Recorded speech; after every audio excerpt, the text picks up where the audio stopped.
آج بات ہوگی محمد بن قاسم پہ، فتح سندھ اور ملتان پہ۔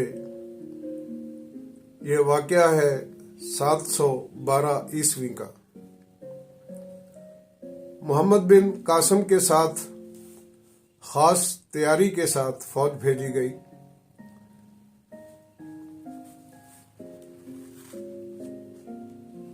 پس منظر یوں تھا، سندھ پر عبید اللہ اور بدیل کے حملے ناکام ہو چکے تھے، لہذا حجاج بن یوسف نے اپنے بھتیجے 17 سالہ محمد بن قاسم کو ہندوستان روانہ کیا۔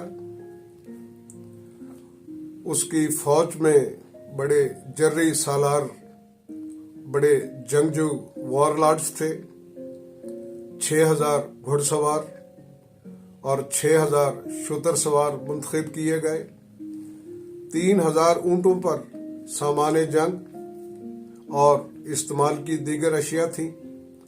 3 عدد منجنیقیں تھیں۔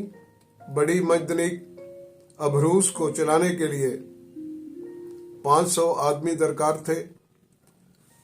ہاتھیوں کی فوج کا مقابلہ کرنے کے لیے نفط انداز یعنی آگ لگانے والا مواد پھینکنے والے تھے۔ محمد بن قاسم نے 712 عیسوی میں دیبل فتح کیا اور اس کے بعد نیبرون و سیوستان، سیسم فتح ہوئے۔ راوڑ کے میدان میں راجہ داہر کو شکست دینے کے بعد برہمن آباد کو فتح کیا۔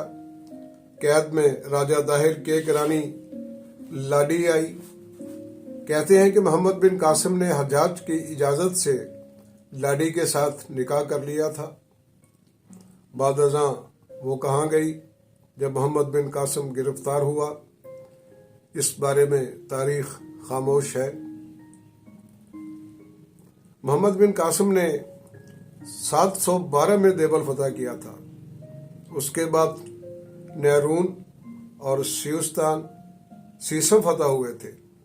راوڑ کے میدان میں راجہ داہر کو شکست دی۔ بعد ازاں الور فتح کیا۔ اس کے بعد سندھ کی حکومت کے ایک اہم تجارتی مرکز اور حدود سندھ کے اہم ترین فوجی قلعے ملتان کو فتح کیا۔ محمد بن قاسم کے نظم و نسق اور حکومت کے نمایاں خد و خال کچھ اس طرح سے تھے۔ اپنے 3 سال کے مختصر عرصہ میں اس نے سندھ اور ملتان کو مختلف انتظامی اکائیوں میں تقسیم کیا، مختلف اصلاحات کے ذریعے عوام اور ریاست کی معاشی حالت کو بہتر بنانے کا جتن کیا۔ وہ ایک اچھا منتظم تھا، مقامی لوگوں کا تعاون پایا۔ اس کی سیاسی پالیسی مقامی حالات و روایات کے مطابق رہی۔ اسلام کے فروغ میں مدد ملی۔ مسلمان تاریخ نویسوں نے 17 سالہ نوجوان فاتحہ کو دیومالائی کردار بنا کر پیش کیا۔ اس کے افسوسناک انجام سے جو المیہ تخلیق ہوتا ہے، دکھ سے عبارت ہے۔ شریف جرنیل تھا، محض خلافت میں انتشار کے خیال سے بغاوت نہیں کی اور قید میں ہی جان دے دی۔ اگر وہ خلیفہ کے خلاف بغاوت کرتا تو عالم اسلام اور ہندوستان کی تاریخ مختلف ہوتی۔ محمد بن قاسم کو بر صغیر پاک و ہند کی تاریخ میں نمایاں نام اس وقت ملا جب سلطنت ترکی کا زوال ہوا، وہاں پر خلافت ختم ہوئی۔ اس سے پہلے ہماری تاریخ میں محمد بن قاسم کا ذکر بہت کم آیا ہے، آیا بھی ہے تو اس اہمیت کا حامل نہیں سمجھا گیا۔ لیکن جب خلافت ختم ہوئی، اس کے بعد ایک نئے سرے سے محمد بن قاسم کو دریافت کیا گیا۔ عربوں نے سندھ میں ایک فاتح کی حیثیت سے سندھ کی سیاست پر گہرے اثرات چھوڑے۔ سندھ ہی ہندوستان کا واحد خطہ ہے جہاں اسلامی حکومت کا عرصہ ہندوستان کے بقیہ علاقوں کی نسبت زیادہ ہے۔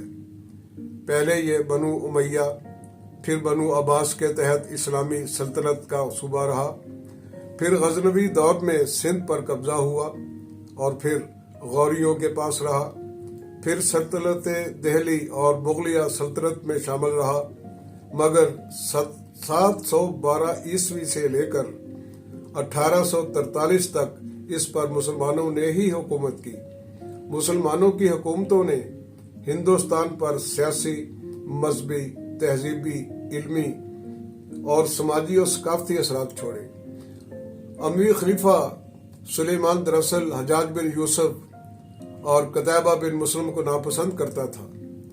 714 عیسوی میں حجاج جبکہ 715 میں اموی خلیفہ ولید بن عبد الملک فوت ہوا۔ سلیمان نے خلیفہ بننے کے بعد محمد بن قاسم کو سندھ سے گرفتار کروایا، ٹاٹ کے کپڑے پہنائے، ہاتھوں میں ہتھکڑیاں اور پاؤں میں بیڑیاں ڈلوائیں اور اسے بلوا کر قید میں ڈال دیا۔ محمد بن قاسم کی موت قید خانے میں ہی ہوئی۔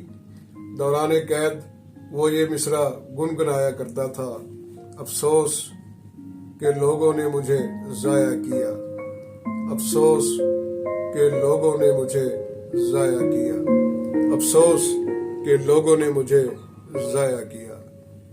ملتے ہیں ایپیسوڈ نمبر 4 میں ایک نئی کہانی کے ساتھ، بر صغیر پاک و ہند کی تاریخ کے ایک نئے پہلو کے ساتھ۔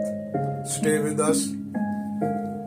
فیڈ بیک کے لیے ہمارا فون نمبر ہے 034042082220، جبکہ پاکستان کا کنٹری کوڈ ہے 92۔ ہمارے ساتھ رہیے گا تاکہ بر صغیر پاک و ہند کی تاریخ و تہذیب کو آپ بہتر طریقے سے جان سکیں۔